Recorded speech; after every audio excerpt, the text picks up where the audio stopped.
By late June 2026, millions of people have been displaced across the Middle East, global supply chains are fracturing, and a tense 60-day ceasefire is the only thing keeping the world economy from a total freefall.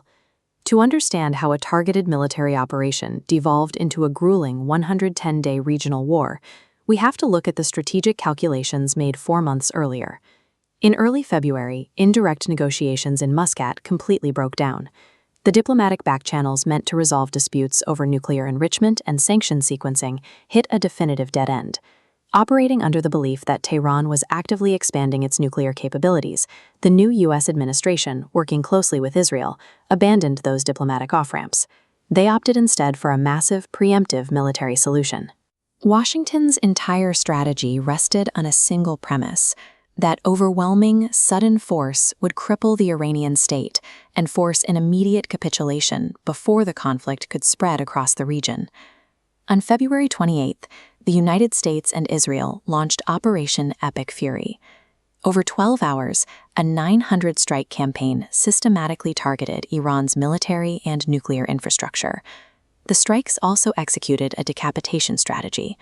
The U.S. and Israel intentionally targeted key state architects, including lead negotiator Ali Khamenei, intending to paralyze the Iranian government's command structure. The opening salvos achieved their primary objective. Supreme Leader Ali Khamenei was killed in the first waves of the attack. However, the expected state paralysis never materialized. Instead, the Islamic Revolutionary Guard Corps enforced a rapid dynastic succession, instantly transferring power to Khamenei's son, Mojtaba. By eliminating the old guard, the strike effectively handed control to hardline paramilitary factions. The bureaucratic stalemates of the past were replaced by a chaotic, highly decentralized war apparatus. Faced with superior conventional firepower, Iran did not attempt to mobilize a traditional army. Instead, Tehran executed a military doctrine known as limited aims coercion.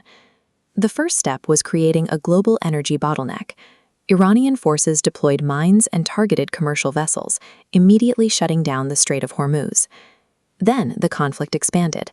Tehran activated regional proxies and launched decentralized drone and missile strikes against neighboring Gulf Arab energy sites. Even after the massive U.S. bombardment, Iran's surviving strategic reserves proved fully capable of threatening international bases and infrastructure. Tehran successfully shifted the battlefield. By threatening the waterway that carries a fifth of the world's oil, they turned a localized military disadvantage into a global economic hostage situation. On the ground, the humanitarian and environmental costs mounted rapidly. Strikes on fuel storage facilities near Tehran released massive amounts of toxic pollution into the air and water, exposing millions of civilians to hazardous chemicals.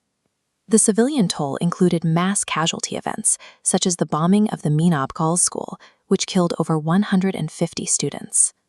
Simultaneously, the government imposed severe internet blackouts to control the flow of information.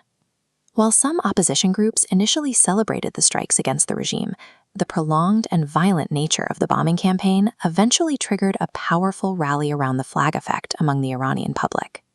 Neighboring Gulf states found themselves trapped in the crossfire. Despite publicly urging restraint and denying the U.S. access to their military bases, they still absorbed the impact of Iranian retaliatory strikes. Global powers had to navigate this carefully. China stepped in to mediate through Pakistan, walking a tightrope to protect its vital Middle Eastern energy imports without alienating either Iran or the West. The immense economic destruction forced the international community into a state of aggressive neutrality. Picking a side in this conflict guaranteed severe economic blowback for any bystander. By mid-June 2026, 110 days of grueling stalemate and mounting global economic pressure finally forced the exhausted parties to the negotiating table. The result was the Versailles-Islamabad Memorandum of Understanding, signed on June 18th. It established a highly brittle 60-day ceasefire window. But technical talks in Switzerland hit an immediate wall. Iranian officials interpreted the agreement's all fronts clause as a mandate for Israel to completely halt its military operations against Hezbollah in southern Lebanon.